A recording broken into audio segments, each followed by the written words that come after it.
بچه ها سلام، صبحتون بخیر. تو مرحله کجا وایسم؟ خب بچه ها وایسین، همکارم بره دستشو ببره زیر لیزر. بچه ها تو مرحله لیزر کاری هستیم. دیرو کار به مشکل خورد. آقا این لیزر کار ما، همکار ما پخ بهش میگی بهش بر بخوره. لطفا کامنت بذارین بهش بگید که بهش بر نخوره.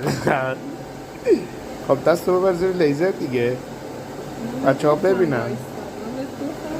خب الان 40 ثانیه است، من همینجوری دارم چرت و پرت میگم. بچه ها اینه ببین، در پوش جوش میده مثل نبات، اینه باقلوا. البته منم بلدم ولی خب خودش یاد گرفتم. بچه ها تو کارگاهیم داریم کار میکنیم. سابسکرایب کنید دیگه، خدا شاید مرغ شده کیلو 130,000 تومان. یه سابسکرایب کنید، $2 در بیاریم دیگه. دمتون گرم.